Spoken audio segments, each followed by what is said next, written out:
This review of The Legend of Zelda Tears of the Kingdom will attempt to avoid spoilers wherever possible. There may, by necessity, be some mention of locations or mechanics which have not been discussed prior to release, but only where discussing them is necessary to understanding what I think about this game.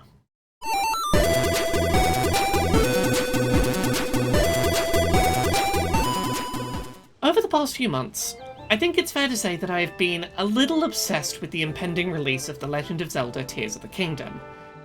From replaying Breath of the Wild and Age of Calamity, to watching countless hours of Zelda series lore videos and theory videos, as well as way too many trailer reactions to the most recent trailer for the game, I have spent weeks on end desperate to play Tears of the Kingdom as soon as possible. That's why it came as such a surprise to me when, after receiving an early retail copy last week, I actually put the game down and stopped playing after a few days. It wasn't because the game wasn't good, far from it. I didn't want to be playing this game alone, in a vacuum, before its release. This is a game that deserves to be played alongside the rest of the world, discovering it together in real time. I saw as much of this game as I felt I needed to in order to put together this review, and then I put the game down, ready to play it whenever everyone else is able to. The Legend of Zelda Tears of the Kingdom was initially announced as simply the sequel to Breath of the Wild, back in its initial E3 2019 trailer.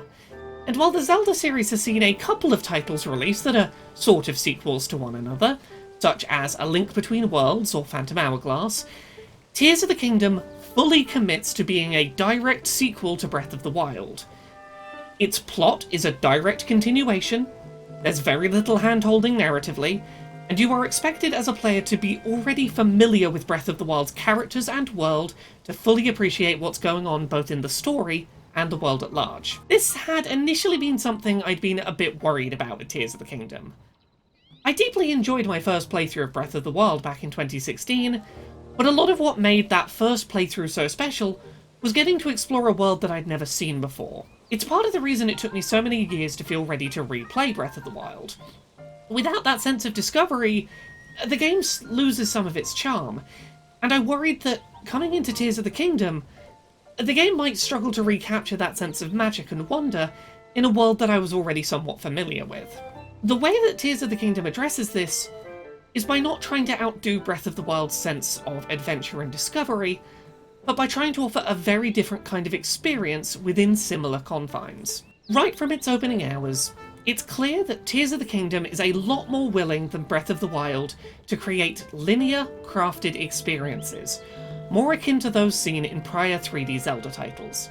The game's Great Plateau equivalent, for example, somewhat requires you as the player to pick up your new abilities in a set order to progress, and locks you into a couple of hours of mandatory content before your adventure truly opens up. As a side note, I would really recommend following the main story quests up until you unlock the first of the game's new map towers before you go off the beaten path. Progressing to that point first is beneficial in the long run. This isn't to say that Breath of the Wild's open-ended structure isn't still a large part of your moment-to-moment time spent playing Tears of the Kingdom, but choices like the decision not to put a big flashing "the final boss is here if you want to fight them right away" quest marker on your journal right from the start feels deliberate. You might be able to rush through this game, discovering things out of order, but there is a much more obvious guiding hand that wants you to see the crafted linear set pieces that it has dotted around its world in an order that might be narratively satisfying or mechanically balanced. You can definitely ignore that guiding hand and find things way before you're supposed to, both mechanically or narratively. You can find things that the game hasn't pointed you to, but there is a much firmer guiding hand sort of suggesting a way you might want to play.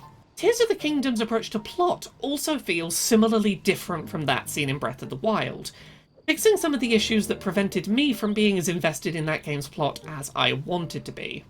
Looking back at Breath of the Wild, that game's plot struggled for me because it was focused on telling you about a cool adventure that you weren't allowed to play through, rather than the one that you were, taking part in the present. And also because it focused on showing Link's character development with a series of champions who had been dead for 100 years, rather than his emotional character development with the present-day champions he was actually meant to be saving the world with. While some of Tears of the Kingdom's plot is still told in the form of flashbacks, The greater majority of the plot this time around is happening in real time as Link explores the world, rather than in memories from 100 years ago that we're being told about in retrospect. The game places a much greater emphasis on Link's character development with NPCs who are actually alive today for Link to interact with. This may be a small bar to cross, but these two changes make a big difference to how much I felt connected to the world and my adventure. It might sound like a small change, but having these interactions with champions be in the present, with heroes that Link's actually travelling with today, who are a more tangible fixture of your adventure, fixes a lot of the emotional investment disconnect previously present in Breath of the Wild. Another major change to Tears of the Kingdom, compared to Breath of the Wild structurally, is the way that this sequel handles side quests, which feels considerably expanded compared to Breath of the Wild. Where Breath of the Wild largely only contained short, single-objective side quests, beyond the standout multi-stage quest building Tarrey Town, Tears of the Kingdom instead differentiates between side quests and side adventures, two types of quests that are differentiated by scope. Side adventures in Tears of the Kingdom tend to be larger multi-stage quests, usually with more significant rewards. These quests might have a lasting impact on the state of Hyrule, or splinter off into sub-quests along the way, often taking you around multiple areas of the world and taking much longer to complete than other side quests for a greater reward. In terms of Zelda series analogues, Majora's Mask is perhaps the closest to Tears of the Kingdom in terms of side quest depth and complexity. These quests feel decently involved and help to not only make the world feel a lot more densely packed with activities to complete, with concrete rewards, but also feel a lot more tied into the lives of the people inhabiting the world. The final major change compared to Breath of the Wild, and one that I know many people watching this review are likely to be curious about, let's talk about dungeons in Tears of the Kingdom. Breath of the Wild contained essentially 4 dungeons, in the form of the Divine Beasts. Large, roaming mechanical animals that required the player to unlock a number of terminals before fighting an elementally flavoured variant of Blight Ganon. While these somewhat filled the role that dungeons filled in traditional Zelda games, each one was generally only a couple of rooms, with a very aesthetically similar interior, and a boss that looked like a recolour of the other dungeons' bosses, even if they had unique behaviours in battle. The Divine Beasts lacked something when compared to dungeons in the rest of the Zelda series. Dungeons in Tears of the Kingdom do improve in this regard, but not necessarily in the ways you might be expecting. Dungeons in Tears of the Kingdom definitely fix a few of the issues with Breath of the Wild's Divine Beasts. Each dungeon, or temple, is far more elementally themed, and designed aesthetically to stand out from the others memorably. These dungeons are also more sprawling, with multiple rooms and multiple floors, and contains a boss fight that is both mechanically and design-wise distinct. This is not another case of reskinned elemental Blight Galons. These are unique bosses for each dungeon. In addition, while not quite the same as unlocking a new item mid-dungeon that would help unlock progression options, dungeons in Tears of the Kingdom do come alongside unlocking new abilities, which are made use of in completing those dungeons. However, where I want to help set expectations for dungeons is their scope. If you just look at the dungeon itself in isolation, they're not necessarily as lengthy or as varied as some dungeons from past Zelda games like, say, Wind Waker. Looking at them this way, however, I think does them a disservice.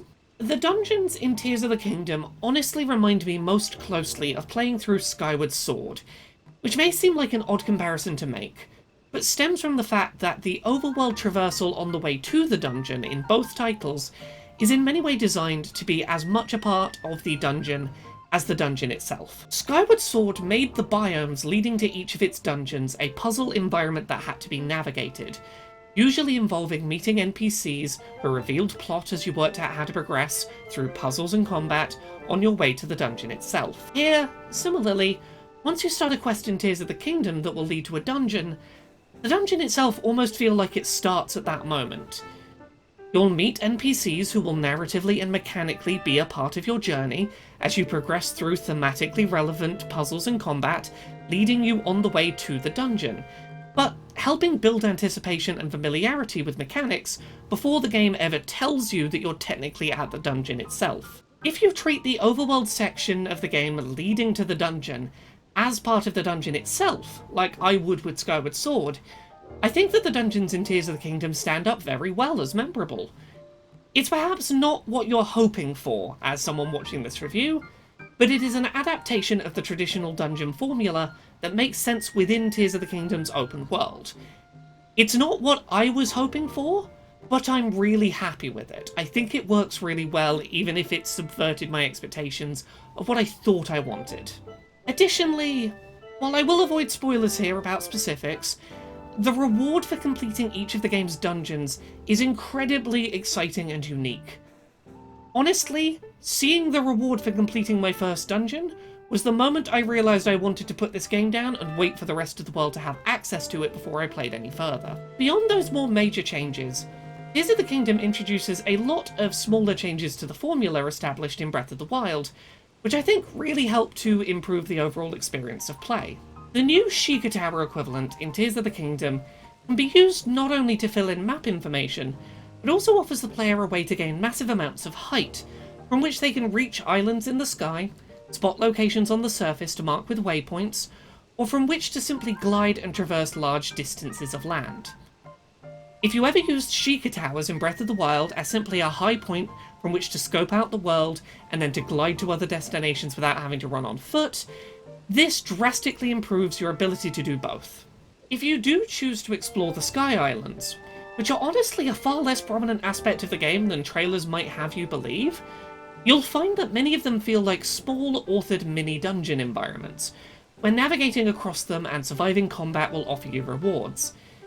There's often a clear path to progression, but you have a lot of options about how to approach and navigate these small enclosed environmental challenges. They're not a huge second world to explore, they're typically small little enclosed toy boxes to play and fight through.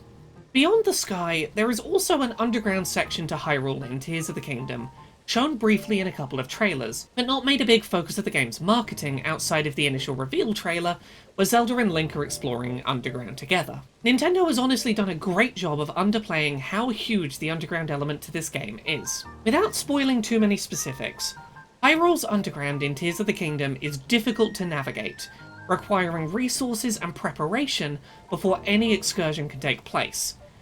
There is a specific mechanical penalty present in the underground which can cause huge issues if you visit the area unprepared, giving a unique tone and challenge to this area. While the underground initially seems somewhat barren, the more of it that you explore, the more clear it becomes that it is hiding some pretty big secrets that reward time spent carefully exploring its depths. Now, it's a testament, I believe, to the sheer amount of content to be seen in Tears of the Kingdom that I've made it this far into my review without really discussing Fuse, Ultra Hand, Recall, and Ascend, the 4 new major abilities in Tears of the Kingdom that facilitate traversal and combat pacing. They're a huge part of the game, and a big part of what gives the game its unique flavour distinct from Breath of the Wild.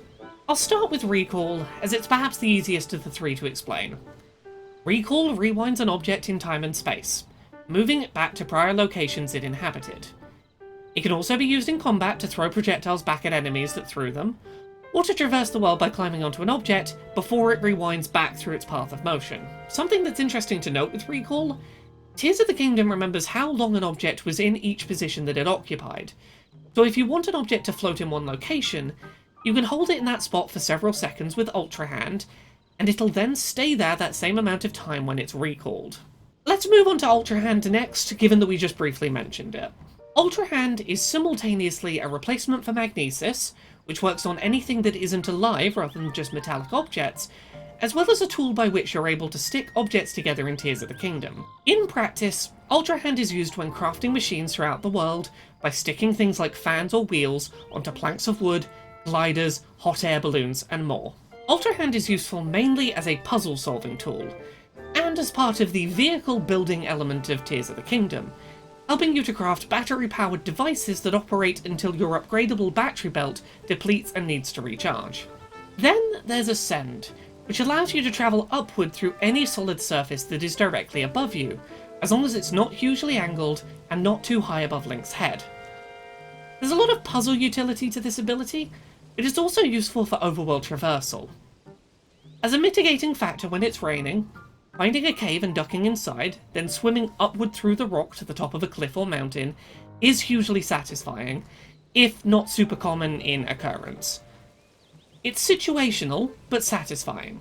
In particular, the ability to peek your head out when you reach the top of a surface that you're ascending through, and in paused time decide whether to pop up and out, or to return back down to where you first ascended, is great for allowing tactical choices, and not forcing you to commit to ascending without knowing what you're going to face when you appear.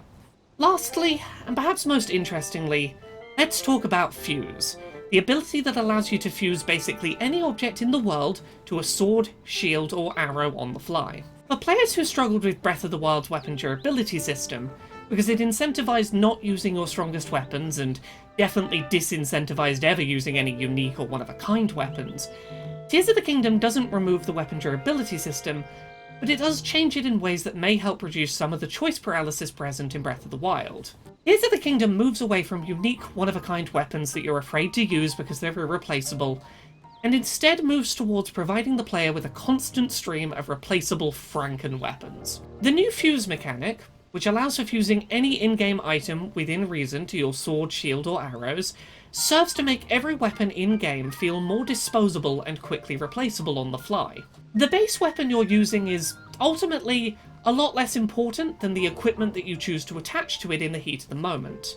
Your in-game inventory is likely to be packed before long with monster horns in the shape of weapon blades, which are a near guaranteed drop from defeated monsters, meaning that if your weapon breaks mid-fight, a tree branch picked up off the floor, and a monster horn that's shaped like a blade and is already in your inventory should make for a decently durable and strong weapon in a pinch. Throughout the adventure, you're constantly picking up pockets full of essentially weapon-type modifiers that can add bludgeoning, elemental magic, or just raw damage numbers to a weapon. Even if your base weapon is weak, having something strong in your pockets to add to it should get you out of many situations. Weapons in Tears of the Kingdom are more customizable, but in my opinion, more disposable. I found it personally easier to avoid stressing over perfection with Tears of the Kingdom's implementation of weapon durability, but I can see that this solution isn't going to suit everyone, or universally fix the issue for every kind of person who found it stressful in Breath of the Wild. Weapons will still inevitably break, and there is still a degree of incentive to save your best weapons for later, rather than simply using them now. But the knowledge that a broken weapon frees up a slot to try something new, like finding out if putting meat on a magic wand will let you cast meat magic or not, makes weapons breaking feel to me like an exciting opportunity rather than just a punishment. The sheer variety of objects that are possible fusion targets, and the variety of unexpected effects that can come out of weapon fusion, honestly really surprised me, and it made experimentation really exciting. Sure, a few weeks from now there will probably be a guide online that details the literal best fusions you should be making, and which will have zero effect and are just not worth it, but the discovery period with this game does feel pretty magical. I don't want to spoil anything, but I have a new favourite shield to shield surf with, and I can't stop giggling that it exists and I'm allowed to just use it whenever I want. Having played a decent chunk of Tears of the Kingdom before putting the game down to wait for its official release day, I feel like I've barely scratched the surface on what this game has to offer. Despite using the same map as Breath of the Wild, with alterations and additions, I already feel overwhelmed by how much new there is to see and do, and how well this game seems to be addressing my major complaints about Breath of the Wild's design direction. That said, Tears of the Kingdom is going to be undoubtedly divisive. Tears of the Kingdom definitely steers away from the open-ended nature of Breath of the Wild a little, in order to add a bit more of that traditional linear Zelda flavour back in. It's a change that I'm personally really happy with, but it's not going to be to everyone's tastes. For some, it's going to feel too linear, for others, it won't have gone far enough to bring back the linearity that they used to love in the series.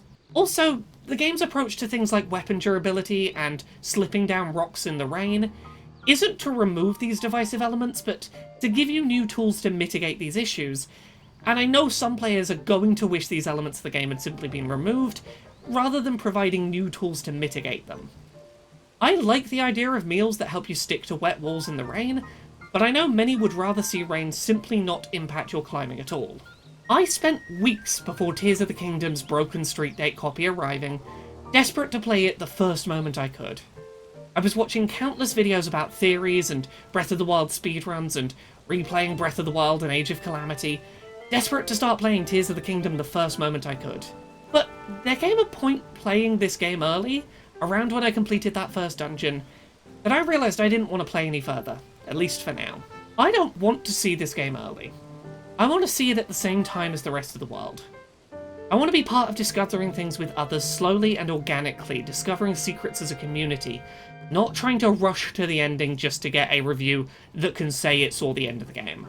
I am hooked on Tears of the Kingdom. I couldn't put it down. Until the moment where I kind of felt I needed to. I want to wait and revisit this in sync with the rest of the world.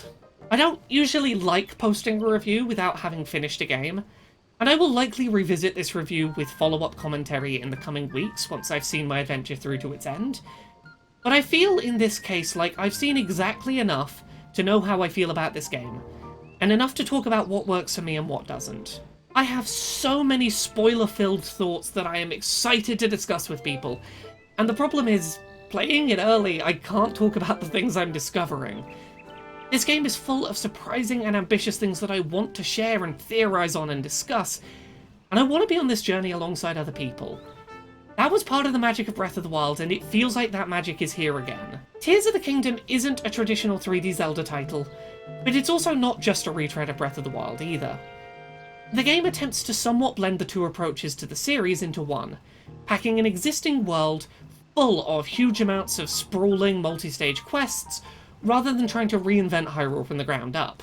For those worried that Tears of the Kingdom would feel like Breath of the Wild DLC, and nothing more, rest assured, I've barely begun my quest in Tears of the Kingdom, and I am already blown away by how consistently it is blowing away my expectations in terms of scope and creativity. Nintendo has something special, if potentially divisive, on their hands here. I am incredibly excited for what is to come, and to experience this alongside those of you watching this review, rather than alone by myself early.